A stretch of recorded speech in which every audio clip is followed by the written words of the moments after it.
Hey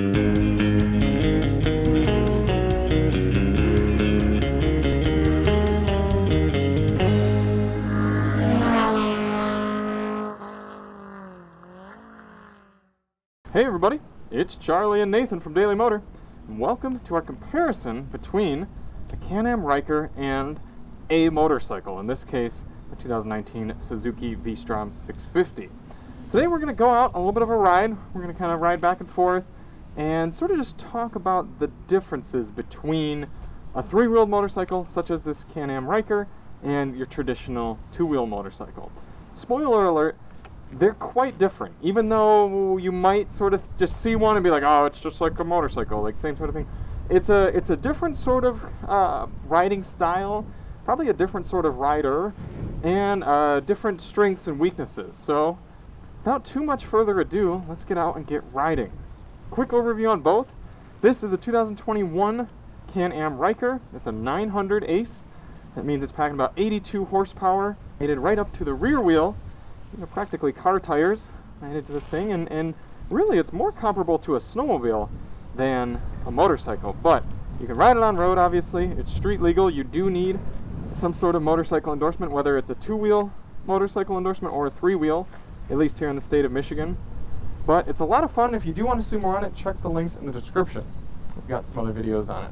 And then this is our Suzuki V-Strom. It's rocking a 650cc V-twin motor, making about, again, I think this one's about 70 horsepower, so it's about 10 horsepower down on the Ryker, but it's also got about 150 pounds less. You can see we're riding it without any of our saddlebags on the back, and certainly gotten it dirty over the weeks as well.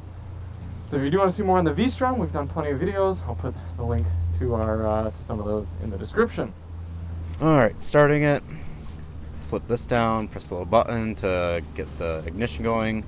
Throttle forward, neutral confirmation, brake, start. That is just a CVT automatic, so there's no feet. You don't even have a brake on the handlebar. It's all on the feet. It's down here and parking brake right here. We also do have reverse, so there's a lever down there. If I just pull that back, makes a beep, and it backs up, put it back into drive, push forward. Very easy. And also, to mention, it's really easy just to push it with your feet too. I can push it back and forth and all that. And you don't have to balance it like you do this. Nathan and I are both 5'10". I can do wee.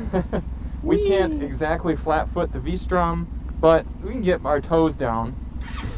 It's a little unnerving to get used, if you've been riding motorcycles or snowmobiles, to get used to the foot brake. But once you get used to it, it's an easy concept to understand.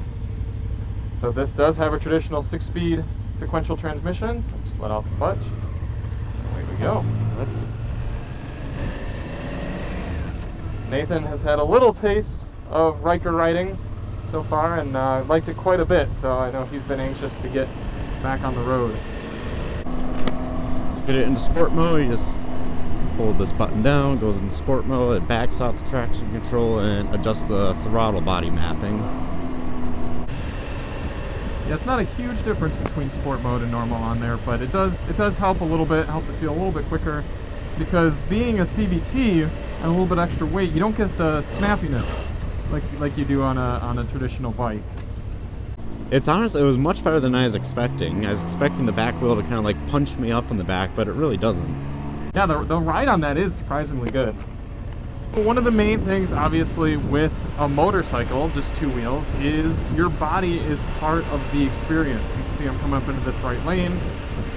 There's a leaning aspect, and there's a lot of immediate response from my body to what happens on the road. And I'll admit, it's a bit nerve-wracking, especially if you're someone who's not exactly familiar with that sensation, and you're not really confident in your abilities to sort of manage the weight of whatever machine you're riding. It's a different experience. Whereas on something like the Ryker, it is more approachable in that your body doesn't exactly have to make the thing do what you want it to do, to steer and to brake and accelerate and everything. You look cool, that's for sure. I feel cool too. Although the wind noise without that skirt is crazy. Oh yeah, we had to take your helmet skirt off to put on the pack talk. Look how much faster I can go than you around this corner. I was barely trying. These are two fairly well-matched machines in terms of performance and power, though. That's the nice thing about having the extra wheel too. When you're going over bumps, it may knock you around a bit, but you don't get wrecked. You still have to be careful though, that's for sure. It's kind of a catch-22 I noticed on the Ryker, because on one hand, like you said, you're not going to hit something major and get thrown off, but on the flip side, you've got 3 different wheels, which means it's really hard to avoid a pothole or something, because you're covering essentially the entire lane, whereas on a car, you've only got 2 paths, and on a motorcycle, you only have 1. Yeah.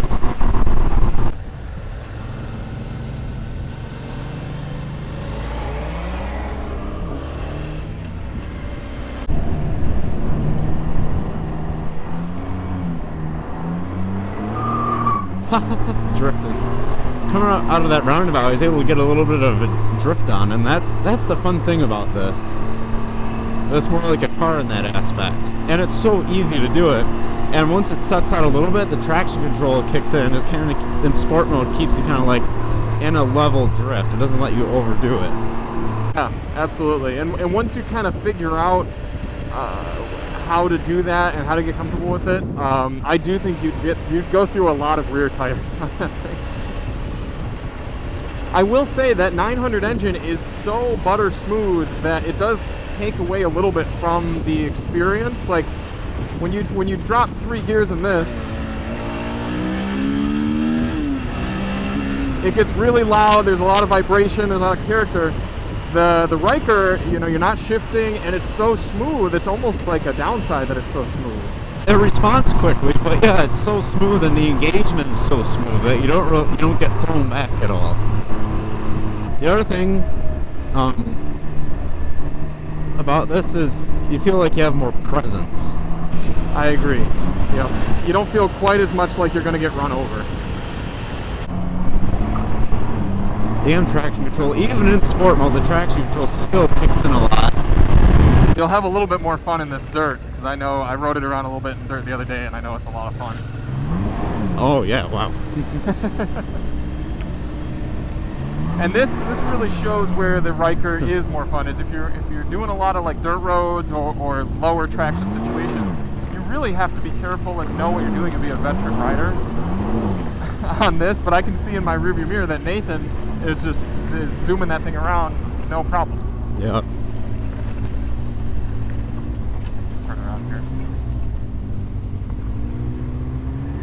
On the flip side, I would be a little less confident to take that on like that off-road section, because I just don't think that model has much ground clearance. I'd be worried about that front end. Yeah.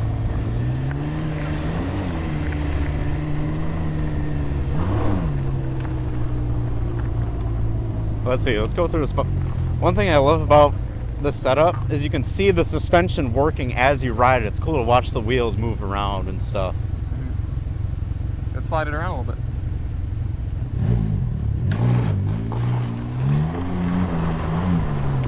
Oh, fucking traction control. Let me go around. I wonder if there's a full traction off mode. Let me see. I don't know where it would be. I'm holding it. No. Well, let's watch me come around there a little bit. I'll go around the full loop so I can get more speed. I think the rally version allows for a rally mode that's a little bit more fun.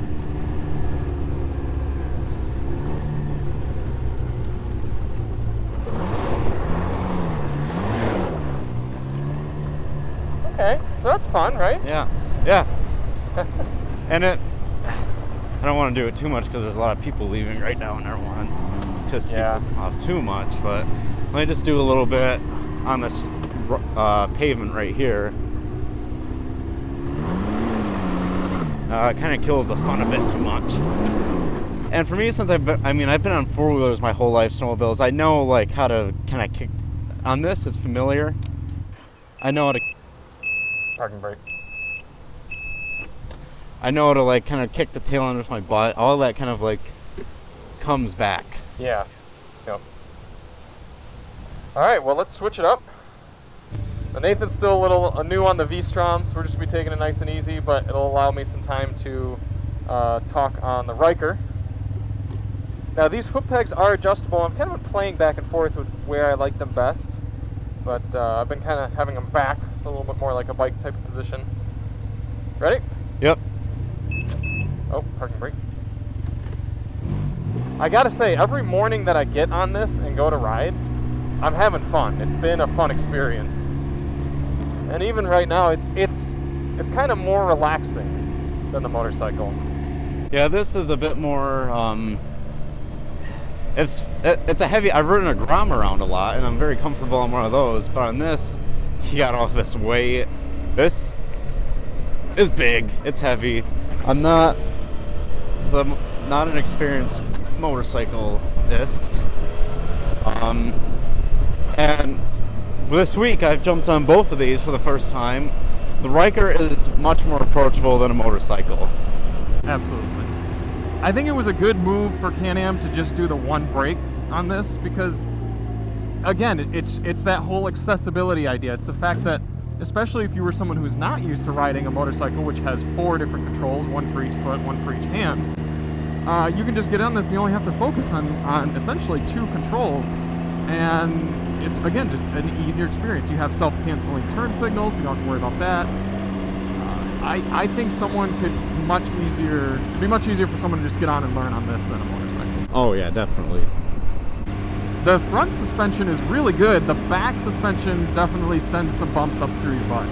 And we know that's kind of the same case with snowmobiles too, but I wonder if the sport version would have a little bit smoother ride in the rear. Because I'm really impressed by the ride in the front, the way the front wheels take bumps.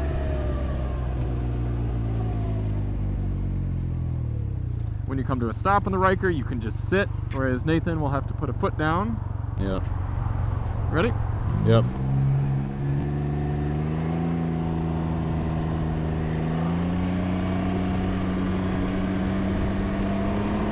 So the barrier to entry is much lower for the Can-Am, but I think for very experienced riders, I think you'd get tired of a Ryker after a few years, whereas and then you'd almost want to graduate up to a high-performance motorcycle.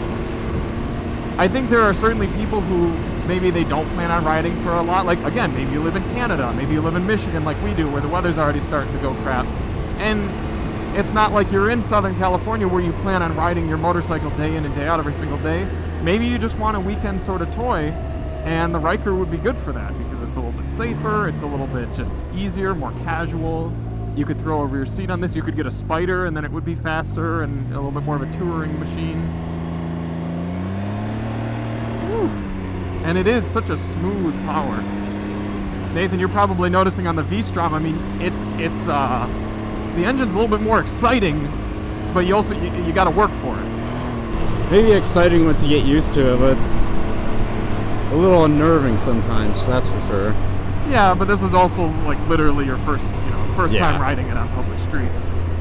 But I do agree. I mean, even me, who's been riding that bike for a year and riding other bikes for a few years, you still have to be so much more careful. Like right over that broken pavement, you got to be looking and watching and seeing for every bump and stuff. But then when you do get to a nice kind of curvy road like this, your body just kind of naturally flows with the road and the bike, and that's kind of nice.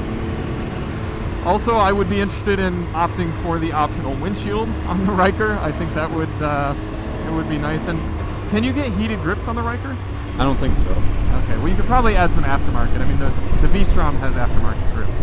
Looks like. Oh, it's fast. This is a lot faster than the Ryker. Mainly because you have gears and you can get it in the right gear at the right spot and nail it, and it just. And like I said, it feels faster because of that initial yank. This doesn't yank you when you hit the throttle. That as soon as you do, I mean, it's just like. Yeah, especially when you get high in the rev range, it really pulls. I could see There's one small flaw in the approachability to the Ryker that I could maybe see happening. If someone got on this and was just so comfortable right away, I could see them overstepping their skill level and Yes. going around a corner too fast. And when you do lose traction on the Ryker, it brakes quick. Yeah. Like it sort of locks up the wheels and prevents you from turning all the way. In fact, I thought this was kind of weird for a dealer to say, but when I picked up the Ryker from Motor City Power Sports in Bloomfield Hills, the service manager said, like, he thought I was buying it. He didn't realize I was just getting a demo at first. Yeah. He's like, "You will wreck this." And I was like, "Oh, geez." And he like pointed over to the service area and he was like, "That's why we have all of these in for service. Is almost everyone goes around a corner and thinks they can make it and they can't, and it just like locks up the wheels and just slides into the curb." Huh. So you don't get hurt the way you would on a motorcycle, but I could see someone thinking that they can go faster than they can because, I mean, you're like, "Oh, I got all this grip, wow." And then going into a curve, whereas the motorcycle, it's kind of always a reminder to you that, like, you need to be careful. The other thing is you have to lean your body on that. Yeah, you're right. I've actually heard of stories where people there's actually a case where someone in Ann Arbor was on the highway and went around a curve too fast and didn't lean and just got thrown off and got killed. Wow, yeah, I can see that. Because if you don't, you're just going to get thrown off. There's so much G-force and grip. Yeah, you're right. That's a good point. I didn't think about that. So you always got to make sure you're leaning. You can't just throw it into a corner and expect to let the machine do all the work. Right.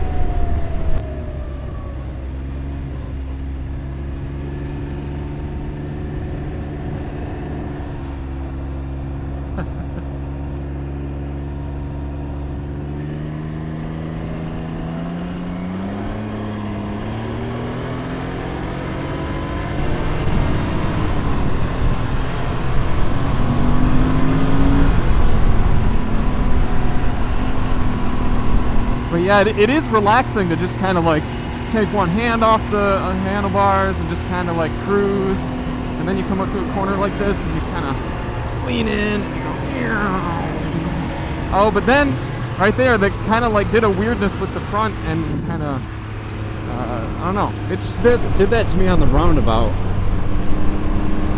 Pretty much every corner I've gone into, and then I've Right. tried to like go through it fast. It does that.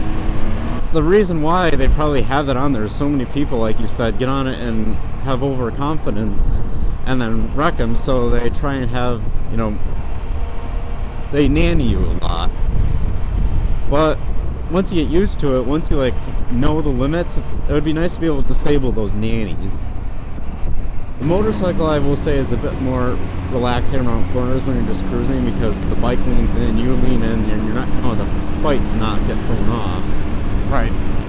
I think what I'm kind of realizing is the motorcycle feels nice in a lot of ways because it feels like an extension of your body, whereas this feels like it's something that you're actively like riding, almost a little bit more like a car.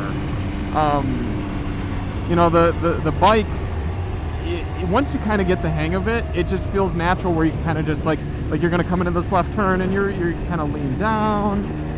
Whereas this, like you said, I'm kind of like, my body's being pushed off it, away from the thing, and I have to force myself. I gotta hold on. I found when I was riding this Ryker, sometimes my hands get sore when I'm taking sharp I've noticed corners. that on that. Yeah. One thing I will say about the motorcycle as well that's nice is you sit surprisingly high up. You can see over like into trucks, windshield, or like cabins and stuff, because you're actually sitting really high. This, it feels a little bit more like driving a Miata, where you're like down low and you're kind of like hidden from people. Yeah, although it is nice to have that wide body feeling. I agree. Yeah, that's the flip side of it, is I feel like people are going to notice you a little bit more on this, and if a car were to bump into you, you'd probably be okay. Yeah. Well, we'll switch back one last time, and then we'll head back to the garage and wrap up. All right. That thing looks so cool. I know. It feels cool when you ride it too. Right. It's just so different. Yeah, this is a lot more, it's so much simpler. Yeah. I mean, looking onto this, you feel like you're piloting a spaceship, especially with my phone mount and the heated hand grips and the GoPro mount and everything. and the tachometer and stuff. It's so much fun to be able to do that too. Yeah. I immediately get on this and I just feel so much better.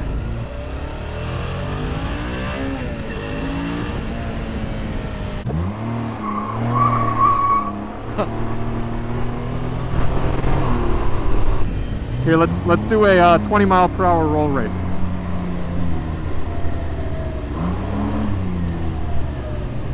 All right, 20. Ready? 3, 2, 1, go.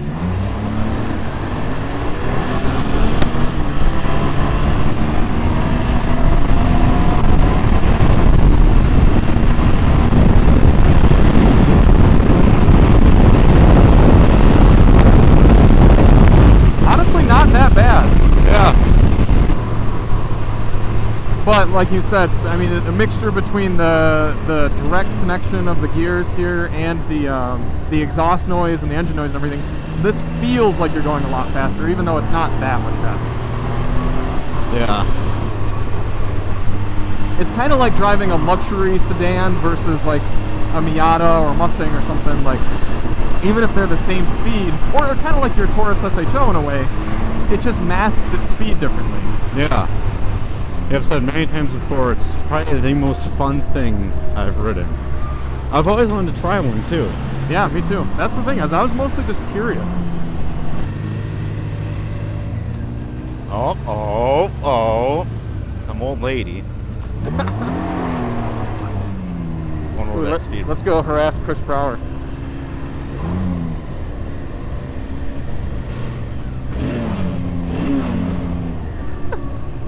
Looks like Batman showing up.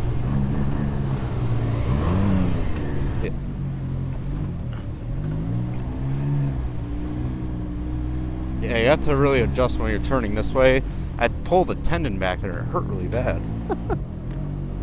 It does sound cool though. I mean, it's not very loud and good sounding when you're on it, like riding, but when you're just around the parking lot, yeah, it sounds good. And it's kind of a shame you can't rev it. Yeah. Not a lot, at least. Oh, you collected a leaf. And leaf. It's Canadian. Eh? Oh, this thing is fun.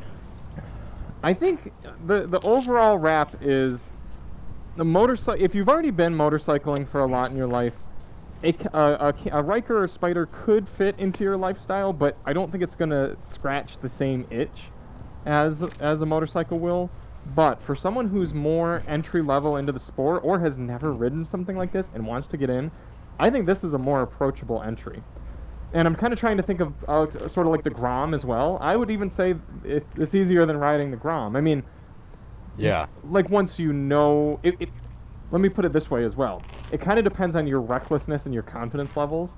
Because someone like you and me, like, you know, we'll hop on the Grom, we'll hop on the moped or whatever and kind of learn, and we're okay with a little bit of danger.